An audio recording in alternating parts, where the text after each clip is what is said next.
So we're gonna start off with your normal adjustment. So what I'll have you do is I'll just have you lay back. So what I'm going to do first is we're just gonna check over your cervical spine today. Perfect. So your neck. And all I'm doing is I'm just palpating. I'm looking for those subluxations. All right, so we're just running through some ranges of motion. We want to see how the neck is moving. You're a little restricted when you go that way, aren't you? Yep. Yeah. So that would help us pinpoint that area to adjust. Great. And then go ahead and adjust. Good. Awesome. And then what I like to do is I just like to stretch out the shoulders. This just helps distract the muscles, helps your body relax a little bit. Perfect. Great. Now what I'll have you do is I'll have you flip over to your stomach. So another thing I like to do is we like to look at foot length. A lot of times when people come in, they'll say, oh, I know I have a shorter foot. But what this is actually telling us is if there's a hip that is pulled up in comparison to the other one. And then of course, how your range of motion and flexibility is throughout these back muscles. But sometimes if we're unsure if there's any restriction in there, then we'll just press lightly on the low spine, figuring out that range of motion. Good. And now moving to the top, we're looking at the thoracic spine.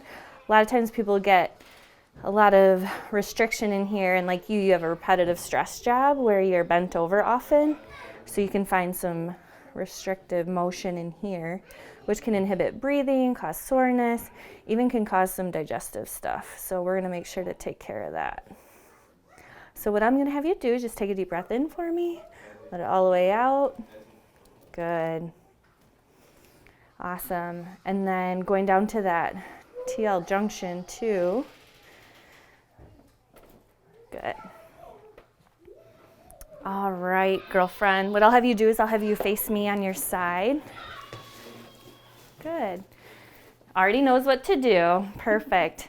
So the reason why we do side posture in this way is because what we want to do is we want to create a lot of tension in the low spine, and this also helps us adjust in the plane of line of plane where your bones are actually supposed to go. So if we have you in a different position, a lot of times we can be forcing the bones into a non-natural plane, which we don't want, because that's when we can cause injury and things like that. So we get you really tight, make contact to that bone, and then just a light pressure. Good. We'll go the other side. So now we're adjusting the hip. Same thing, we want to get really tight. Good. Awesome. Great job. So what I'll have you do is go ahead and sit up. Good. Wrap your feet around. And just a lot of times at the end too, just to check posture as well, I'll look at the shoulders, make sure they're nice and level. We also like to look at the chin and ears, make sure those are level. And then of course concentrate on keeping that proper curve in the neck. So keeping it nice and back. Don't be afraid to roll your shoulders back. And sometimes we'll stretch too. Good. So that you're sitting up nice and straight. Perfect.